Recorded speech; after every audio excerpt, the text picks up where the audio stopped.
I forgot. What was? Oh no. The doctor said you should be complete. Hello, yes, Jrise. Listen, yes, I'll get it right now. Hello, yes, can you hear me? Money? Can you believe it? What else? Yeah. Hello? Hello, yes, okay. Yes, I can hear you. Good. Right.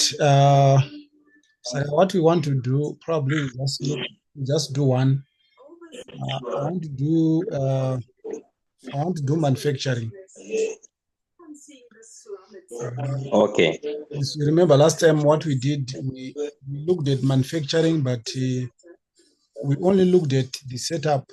So today we're going to do the setup and the manufacturing process itself. So that you see how we manufacture. Manufacturing is straightforward. It's not difficult. It's just straightforward. Once we set up everything correct, then it runs well. So the first thing is to set up what we term a bill of material. All right. So basically, a bill of material is sort of a recipe. You want to make something, and you've got raw materials that goes into manufacturing that thing. So you first of all do that recipe, then you use that recipe to manufacture the finished product. So under maintenance, bill of materials, you've got inventory items, right? So normally the inventory items are the finished goods, is the final product that you manufacture. In this case, you understand we've got inventory items from, our usual inventory items. So here you are creating like, okay, you create the finished product, you also create the raw materials. So let's say I've got bread. Bread is what I want to manufacture. But in addition to the bread, we have flour, and these products, we're just creating them in the same way that I showed you on how to create products. But these ones will be raw materials. So we've got flour. We may have eggs as an example. I'm not sure of what really goes into making bread. I'll just put eggs. I'm assuming that I think they put some eggs. And you can see I'm ticking on warehouse. Then probably we can also have sugar. All right. I believe sugar also goes into that. Right. So these are just examples of raw materials. So under inventory items, we have the finished product, which is bread to be manufactured, and we've added these raw materials. Of course, in making bread, there are a number of raw materials. I'm just using these ones as an example to demonstrate how the manufacturing process runs. So again, going back to maintenance, bill of material, then the items, right? So here under items, more or less like your finished product, the bread that we had. But here now you have to pick the finished product, which is the bread that we want to manufacture. And that item could also just be the description. So you are picking the final product to be manufactured so that you can add the raw materials to it, right? You'd find on this window, okay, let me just bring back this. All right, and let me just say okay here, let me just okay there. You'd find on this window, because you just need to understand the differences here.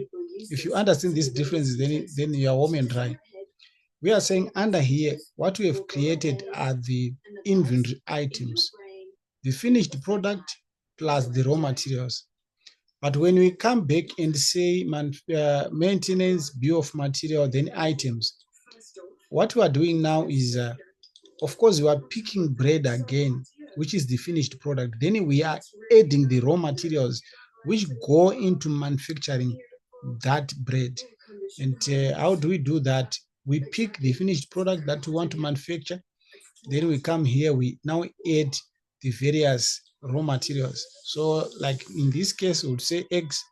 Then we have to quantify as I said, this will be a recipe, which means you will be having a recipe to say, to manufacture a loaf of bread, what is required to manufacture 1,000 loaves of bread, what is required. So you've got a recipe which details the raw materials which go into that. So let's assume probably we just need 1 egg to put in manufacturing our bread. If there is a unit of measure, you could put that. If you want to link it with the warehouse, you can put that. Then you say okay.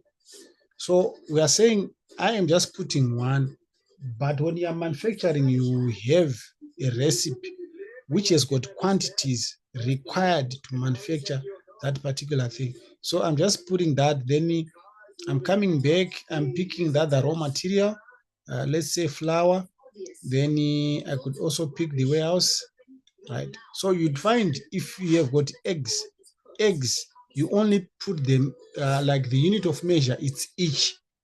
But flour is different because you measure flour in kgs or in grams. So when you're picking flour now, instead of saying 1, if we say 1, then the unit of measure that we must have set up, we should know that we should also specify the unit of measure. Is it 1 gram? Is it 1 kg? So that when the system does the deductions from the quantities of those raw materials, you'd know what is being deducted. Is it in grammage or is it in kgs? So I could just probably say kg for demonstration purposes on the unit of measure. Then you just say okay. Then we could add another raw material just for completeness, right? Sugar again is measured in quantities. So either you're putting up kgs or you're putting up in grammages. So I think let's put grams here. Let's just assume we're manufacturing 1 loaf. So we just put 1 gram. 1 gram there and just say okay. So the same goes with this. Instead of kgs, let's also put grams. Right. Okay. So basically, this is how you build the bill of material. Right. You can see here default manufacture. In this case, what I've done here, I've done a recipe, a bill of material for 1 loaf. So I've added these raw materials for 1 loaf. Now you've got manufacture options. You can show quantity available to manufacture to all levels. If you want these options, you can tick them. We are not ticking them for now. Like create an invoice, show component items on invoice. If you're manufacturing flour, you wouldn't want that. But if you were assembling a computer, for example, because a computer putting up components like your CPU, which has got hard drives and different components, you may want to show those on invoicing when you're invoicing your customer. So you've got these options that you may tick or untick. You are not going to tick any option. You can put a lead time here. What is the lead time when you're manufacturing? Because you may want to know if you are manufacturing this product, how long does it take for it to become a finished product? So you put all those options. You are not ticking anything. So what we would do is we could just then click on okay. So we have built this. What we have done here is to build a bill of material. So we should have the raw materials in our stock. Let me just probably do a quick GRV. I just want to do a quick receipt of the raw materials. We've done these purchase orders. I think you are now already familiar with this, right? Let me just pick supplier there.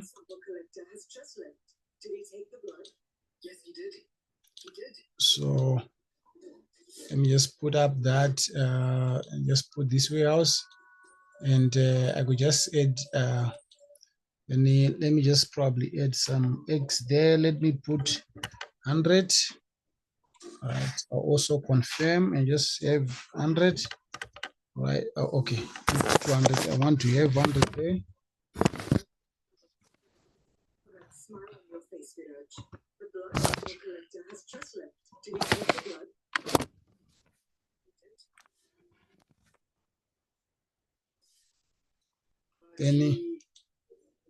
took my blood. Right. So let me add the flour. Just want to put in the quantities, the warehouse. Of course, because I had put bin locations, it now requires me to pick the bin locations. Then save that. Let's add the last item, which is sugar. Right. All right. So this one, I think it was not linked up to. Right. So I'm just putting 100 again. That's fine. So and now we have quantities. Right. Okay. I have to put the prices there. So I'll just put dollar. Right. Dollar just to demonstrate. So these prices are based on. So now you see on pricing, you'd find if you are seeing what goes into manufacturing a loaf of bread is probably 1 egg. It means the pricing that we are putting up there is for 1 egg.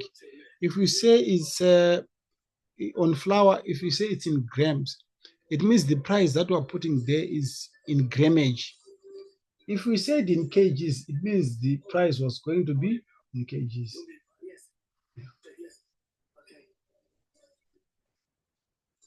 So once we have done that, we can receive, I'm just going to receive stocks because I want to use those stocks. Okay, this process that I've done is not like part of manufacturing.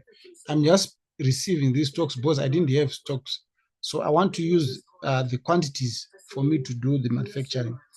So let it just receive the stocks so that we run the manufacturing process. Do you want to print? We're just going to say no. Do you want to print? We are saying no again. Then it has posted our quantities, which is fine. Now we want to come back and manufacture. So under setup, basically what we are simply doing is we are setting the bill of material under items, and under inventory items, that's where we are creating the various inventory items, the finished product and the raw materials. This function, we are able to do it even under inventory. So we are able to do it under here, and we are also able to do it under bill of materials manufacturing. The finished product is not the finished product. The bill of material is created under items. So now once that has been done, we come to transactions. Then we come to bill of materials. So we then run, I'm just going to look at the manufacture process or processes. So we then run this, and we then add. So we at the moment we do not have any manufacturing process. We are adding. So you need to understand this process. You have got a factory, the production factory where the manufacturing is being done, the physical manufacturing. You've got your machinery there manufacturing bread. So the production manager is the one who is providing this information that we are using. The recipe is providing everything. Their finance is responsible for tracking the raw materials which have been bought and the resultant finished product which is going to be manufactured. That's where the interest is in. So when the raw materials come in, you are receiving them into the system. The production manager and his team, they will run the manufacturing process. Now, when the manufacturing process is ran, it will subtract the raw materials. So we are going to add the manufacturing process. So what happens now, they've done their manufacturing and they've given us the result of what has been manufactured and the raw materials which have been used. So we're now going to run it on the system. So we add, then when we add, we then pick the bill of material. Now, what we have is this bill of material. Now, after that, we have to define how many loaves of bread are we going to manufacture. Actually, we have to pick the warehouse where the finished bread manufactured is going to be in. Then we have to specify total process quantity, how many are going to be manufactured. So normally the total process quantity and the quantity to manufacture one and the same. So you select that. Then it gives you this reference. If there is an external reference, if you are using project tracking, then this is the start date, this is the manufacturing date, which normally is the current system date. Then here it says if you want to override warehouse defaults, we're not going to override this. So here, once you have specified how many loaves you want to manufacture, I think we can even manufacture 10 loaves. Let's just probably do 10 loaves. So once you have specified how many you want to manufacture, we can now save, process, and close. Now this action now results in manufacturing of these loaves. So you've got these actions up here, right? If you want the auto manufacturing and everything, we do not normally want the auto. So what once we have done that, this is our bill of material. So this is our bill of material, right? Because we said 10, so in terms of quantities which are going to be subtracted on the raw materials, they are 10. So once we are happy, we then run save process. Do you want to print a picking slip?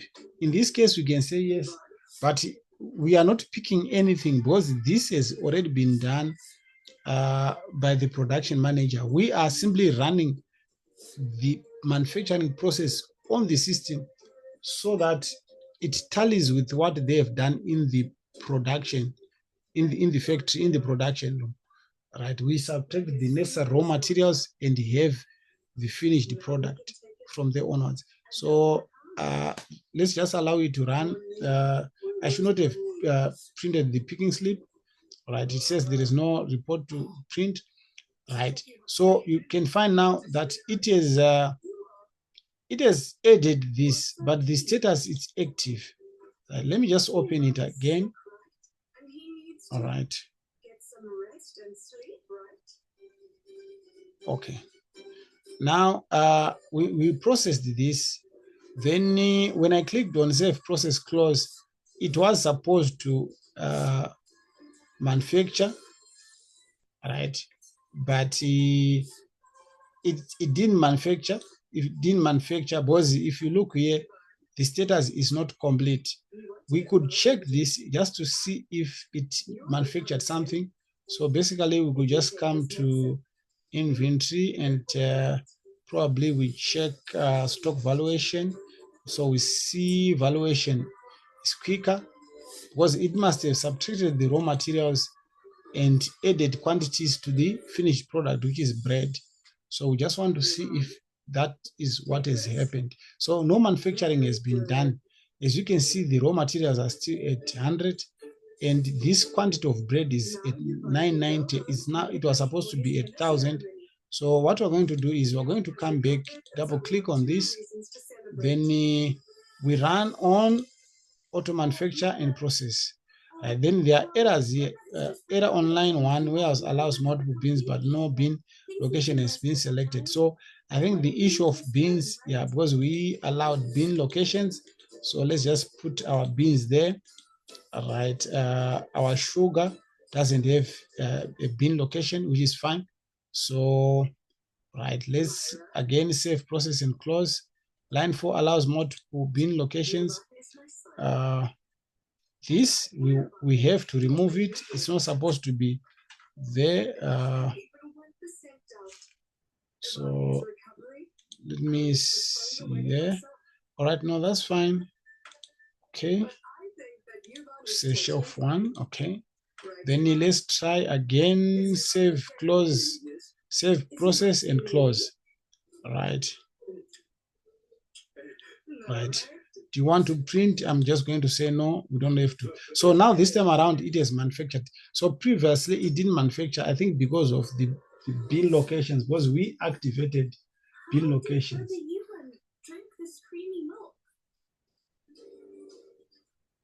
Right. So if we go now and check, if we were to come back to inventory and check our valuation, the bread should have increased and the raw materials must have subtracted. That shows our manufacturing has been successful. So let's see if that is what we have, right? So you can see here, our bread now, it has added 10 loaves. We had 990, it's now 1,000. Then on the respective raw materials, 10 quantities of each have been subtracted. So we have that. So basically, this is how you run the manufacturing process. The bill of material, which is created via maintenance bill of materials, is done by the production manager. So you have got a recipe that, as the finance person, you just have to verify and make sure that the recipe is the actual that has to be used to manufacture that product, and it's created under there. And once you have done that, you can come here and run your manufacturing process. So that's all on manufacturing. And right, allow me to end here. Then tomorrow probably we'll look at job costing.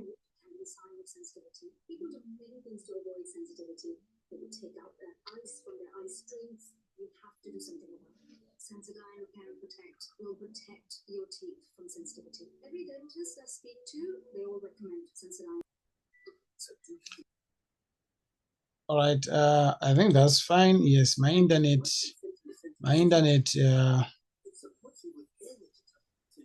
is now playing some tricks with me. So I was saying what is important is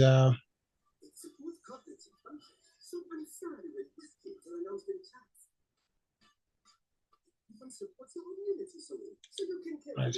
So the manufacturing process, mostly what it has to do is, once you do a proper bill of material and you run your manufacturing, it means when you do a store count, your raw materials and your finished products, when you do a store count, they will tally. So I think it's fine for today. We can end here. Yes, my network is a bit shaky, but I wanted to just say tomorrow, let's look at job costing. I think we're just left with a few items. I want us to look at, let me just try to see if I'm able to connect. Right. So let me just allow to load up. All right. So, right. So basically that's our manufacturing. Then tomorrow, what I want us to do, I want us to look at job costing, yes, and fixed assets. So in the afternoon, that's what we'll look at. Then in the evening, we'll try to wrap up. On this so that we can go to Excel. So allow me to end here. Then I'll share this video and we take it up from there.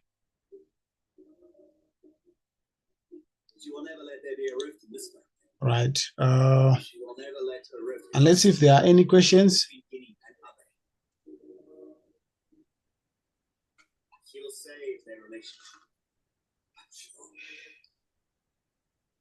Hello? Can you hear me? Yes. So I think it's fine. So tomorrow, let's try to, tomorrow what we'll do is, I think I'll try to use another internet because my internet is a bit shaky. All right. I want us in the afternoon to try to do job costing tomorrow and fix the assets. Then point of sale and retail, my challenge is that you may need some tools. I will look at it and see if I'm able to simulate it without those things. But definitely in the afternoon tomorrow, let's try to do job costing and fix the assets. Then we see from there. So I'm ending this session. Then I will share the video as well. Then we take it up from there. Okay, well noted. I think I want to follow up the videos that you posted for the lectures we did in the afternoon. If any questions arises during the process, I will share in the tomorrow's lecture. No, that's fine. You can just share. Then I'm also going to Yes. share this one. Then you can also follow. Then Okay. pick it up from there. Okay. Thank you, sir. Thank you.